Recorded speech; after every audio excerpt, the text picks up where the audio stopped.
This video will be about a very uncomfortable truth that no one's talking about in the online coaching space. And it's why dumb people are crazy good at online coaching, what social media has to do with that, and why smart people who know every single marketing concept on planet Earth are simply failing and are unable to scale above $20,000, $30,000 per month with their coaching business. Now, before even getting into this video, it's a reasonable question for you to ask why you should even listen to my word and what sort of credibility I have. You see, I'm David Müller. I help online coaches and consultants start and scale their coaching business. And in the past few months, by doing that, I have helped them generate over $120,000. And I have also analyzed over 300 of the best coaching funnels in 2025. And by doing that, I've realized that there are essentially two types of people when it comes to starting and growing coaching businesses. The one approach represents this smart person, this tryhard over here, right? This is a speedrunning tryhard. I found this meme somewhere. And the other one is this chill guy, the dumb person. So when it comes to dumb people, how I like to define a dumb person is that they are not planning too much, right? They are just this chill guy doing the next things that's ahead of them and just taking the next step one by one. And they are not really try-harding everything like this guy over here.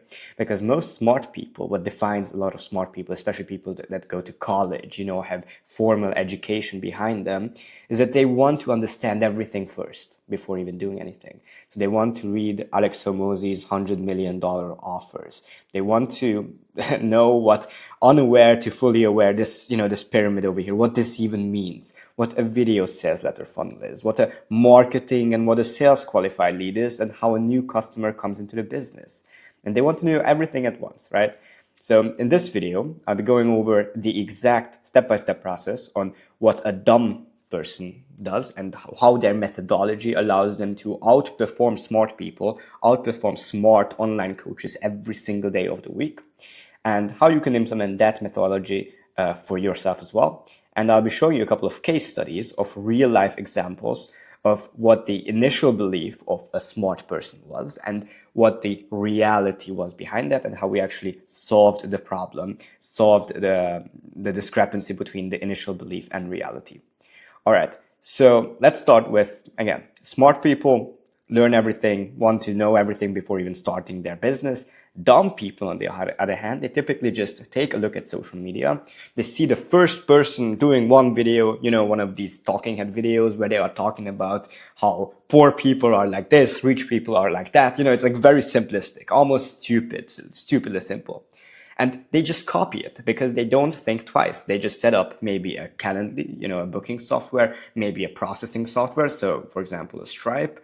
And then they start posting on IG. They start to have DM conversations with people that they want to sell to and ask people if they want to help, any guidance. Now, this is very simplistic, but how do you actually grow this? Because this is a very good starting point, right? So what you can do from here as a dumb person with this methodology, you can first figure out who you want to sell to. So figuring out who you want to sell to is essential because even if your product or service changes a little bit, if you are trying to build an audience, you're trying to build, awareness of you and your offer, and you want people to look at you who you want to sell to. Because you can sell a lot of things to people who are 30 to 40 years old, males, Caucasian males, or whatever your ideal client avatar is. But you definitely cannot sell them something that's made for females, right? But you can, for those types of people, you can sell a lot of things. You can sell them services, products, whatever it is, right? So you would figure out who you want to sell to, get them to people to pay attention and talk to you. So this would be posting content and having DM conversations, ask them about their situation, problems, and goals.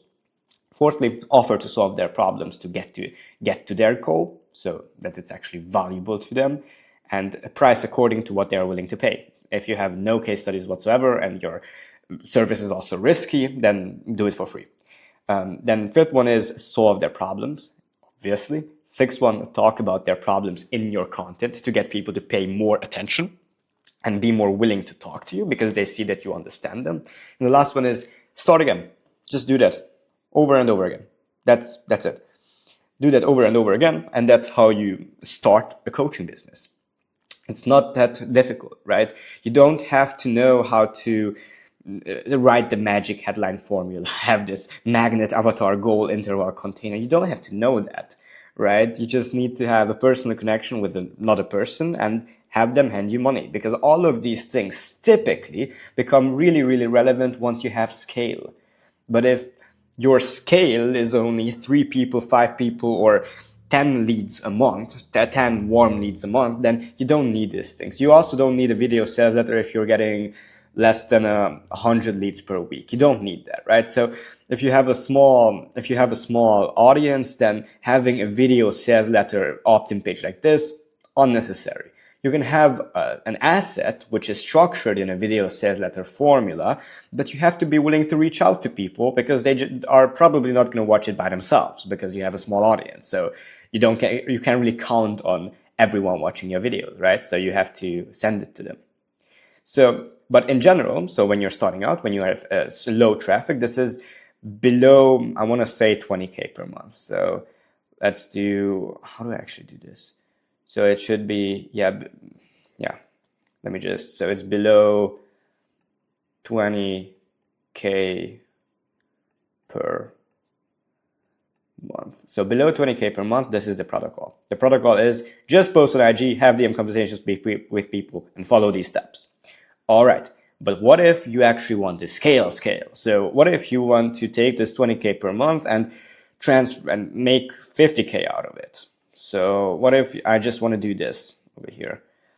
So after working with tons of online coaches and analyzing the biggest people in the space, I've realized something. There is a certain sequence of steps that you need to take in order to be successful with your online coaching business. The very first one is to have a personal life that actually allows you to put in the necessary time, focus, and intense work and attention in your business that you need to do. So for example, don't be too overweight, because that's going to be preventing you from having the energy to work enough hours in a day, right? Go get some vitamin D, go into the sunlight, because if you are just depressed, then you are unable to focus on your coaching business. So the whole tenet over here is to solve one problem at any given moment in time and solve the biggest problem at any given moment in time. Don't try to solve all of them at once, just solve them in this sequence over here.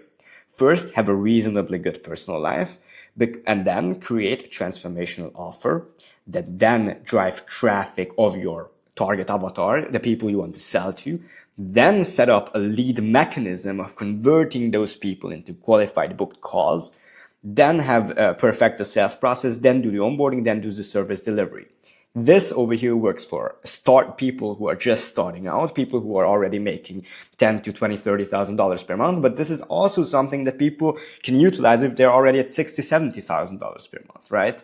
Because this is just a cycle, right? So once you have figured this one out, then you figure the next one out, then the next one, then the next one. And then once you have perfected service delivery, then you can drive more through everything. Then you can level up your personal life again. Then you can level up your offer again. Then you can level up this one again. And whenever something breaks, then you just fix it and go put more output through the system.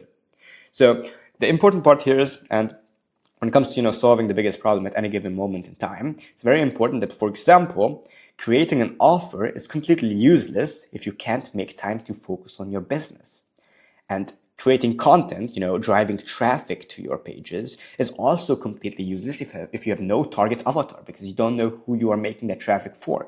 And it's just shooting in the dark, and you are not really building anything you're not really building a system. Then preparing setting scripts, making VSLs, building landing pages is also completely useless if until you get people to even pay attention, because no one's going to be watching your VSLs. So coming back to, you don't need a video sales letter under 100 leads per month. No way. Why are you even doing that? You don't need a landing page, right? Then when it comes to sales processes, automated pre-call sequences, sales scripts, pitch decks are completely useless if you have not yet figured out how to actually schedule calls.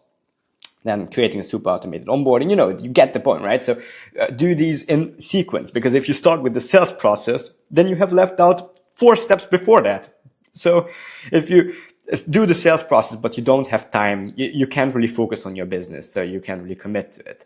You don't have any traffic. You might have an offer, right? So this might be good, but you don't have a way to book calls. And why are you focusing on the sales process, man? So this is the exact way how people spend 5 to 6 months on a project or a business and they get nowhere. This is the reason. Here, the theory of constraints explains the reason why you are getting stuck while putting in the work, because you're not working on things that need to be done. So how does this manifest itself in the real world, right? So let me give you 3 examples of people that I've worked with. The first one over here is BB Insider, an exam preparation coaching. The second one is Brian Comstock over here, who is a trauma healing coach. And the third one is my own example in my own business. So that's going to be a fun one, right? So we have the initial belief here with BB Insider, with the exam preparation coaching. The initial belief was that my product is not good enough. So what we thought was the problem is that the product wasn't good enough. But the reality, after analyzing every single part, was that no one even bought the product. Well, the product cannot be good if no one even buys the product, right? Because no one's consuming it. So what was the solution? The solution was to focus on steps 1 through 6, because we wanted to focus on this one over step 7, bro, step 7. But we have completely forgotten about these steps over here. Not completely, but they were not fixed, right? So we didn't pay enough attention to them. So how did we fix steps 1 through 6 to then be able to focus on the product? We fixed it by, first of all, getting organic traffic from Google and running Google ads to enhance traffic and be more targeted. Second, we set up a lead mechanism and sales process that would then get us clients through the door. Now, if you want to watch the walkthrough video on this, then you'll be able to find it on my YouTube channel. But I won't be linking it here. Just go to my YouTube and you'll find the whole breakdown of how we scale this exam preparation coaching past 10K per month in a market of only 3,000 people. Okay, so this is the first example, right? So we thought the product was the problem, not in reality, because no one even bought the product. Or like not enough people bought the product. Then the second one is, I need a better sales process. This was in Brian's case, right? He came to us and we thought that the sales process was a problem because people were not converting. It was not, so although some sales calls were coming in, but people were not converting simply, right? But the reality was that we had basically no booked calls. Now, when I say no booked calls, I mean relatively, right? So we had like 4 to 5 booked calls a week, but that obviously is not a big enough sample size in order for us to even perfect the sales process because we don't have any data. So what we did, we focused on step 1 through 4, and we changed the positioning of the sales call in order, before it was an application call, and now it became a lead magnet call. So it means that people actually received a free value item, a free healing roadmap on the sales call, and therefore they were more likely to appear. Now, we did also qualify them financially and made sure that they are not 100% unqualified, but we changed the positioning of the sales call. And this is how we solved this problem over here. Now, lastly, this is my business, because the realization that you don't actually need a VSL on the 100 leads per month came from my own example, because I thought that my VSL sucked, right? I was remaking my VSL probably every week for 5 weeks, but then reality dawned on me. No one is even who is qualified, and no qualified person is even getting to the landing page. So why am I making VSLs, right? So I didn't need VSLs. The videos that I'm doing here, these YouTube videos, I'm also not doing for traffic because I have a very targeted ideal client profile. And therefore, the solution was to focus on steps 1 to 3. So it would be personal life transformation, offer, and traffic. So I had 1 and 2 done. I only need the traffic, and getting traffic for my instance is best done by outreach. So outreaching to my ICP, because my ICP is very specific. So I can't really rely on my content reaching them all the time. So what I did is I implemented an outreach system in which an appointment setter is reaching out on my behalf so that I get in front of the right people consistently. So this is what I did for myself. And these case studies, you might be in one of these situations. So if you're an online coach, then you might be in one of these situations that you think that your product is not good enough. This typically stems from a feeling of inadequacy. This typically stands from you feeling like an imposter and you wanting to compensate for that by having the best product possible. But in reality, it just means that you don't trust yourself enough that when you have finally closed someone, that you are able to help them. And if you don't trust yourself enough and you lack the confidence, then that's still not a product problem, that's a you problem. So you have to figure that one out for yourself, not necessarily always work on your product, right? And especially not work on your product if no one is consuming it, because then you can't determine if the changes that you make are actually worthwhile or just a waste of time.